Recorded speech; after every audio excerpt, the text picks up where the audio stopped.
Hi everyone, so today I'm going to discuss the literal versus figurative language. So help me find out what are the content that we are going to discuss under literal versus figurative language. So the objective for today is to differentiate literal language from figurative language and also identify and discuss the types of figures of speech. So let's start.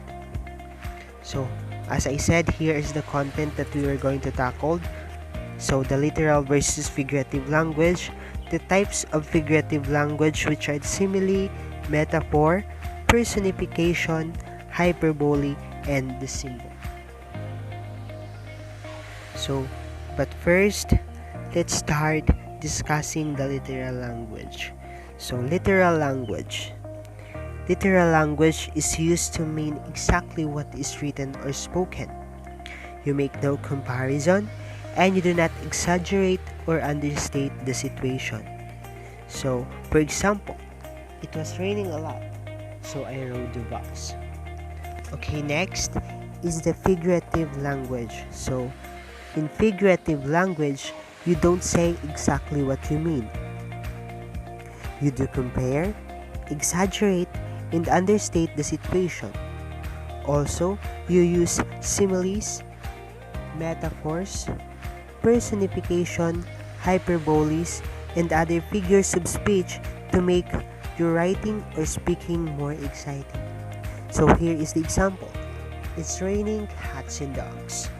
So again, the types of figurative language, which are the simile, metaphor, personification, and the symbol. So number one is the simile. So in simile, you are comparing two unlike things using the word like or as. For example, her eyes were like stars. Susan is as gentle as a kitten. Okay, next is the metaphor. In metaphor, you are comparing two unlike things without using like or as, calling one thing another or saying one thing in something else.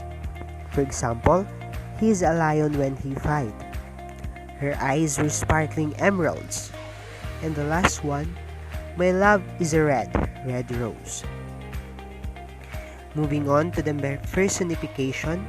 So, in personification, you are giving human characteristics to things that are not human. So, for example, the angry floods water slapped the house. And the last one, the sun smiled down on us.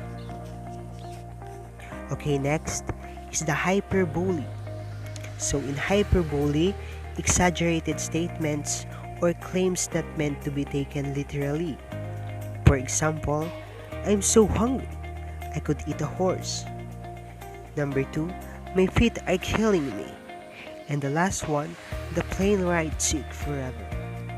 So again, here is the last one, which is the symbol.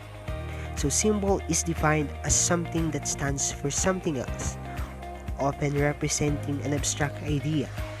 The term symbolism simply means that something is being used to convey meanings associated with something else. For example, using a chalkboard to represent education. So this time, let's have a short activity which is 15 item. Let's just identify whether the statement is literal, simile, metaphor, personification, hyperbole, or symbolism. So just put it on your mind, your answer. So just an oral activity. So number 1, they fought like cats and dogs. So do you think that is literal, simile, metaphor, personification, hyperbole, or symbol? Number 2, he's as skinny as a toothpick. Number 3, wedding ring. Number 4, lightning danced across the sky. Number 5, I am hungry. And then number 6, I walked a million miles to get here. Number 7, sea of fire. Number 8, red rose. Number 9, he is as strong as an ox. And number 10, I died of embarrassing. Number 11, rainbow. Number 12, an endless night. Number 13, the wind howled in the night. Number 14, this house is as clean as a whistle. And the last one, I'm thirsty. So just identify whether those statement is literal or simile, metaphor, personification, and symbolism. So end of the discussion. So thank you for listening to this discussion. I hope you have learned something. So goodbye.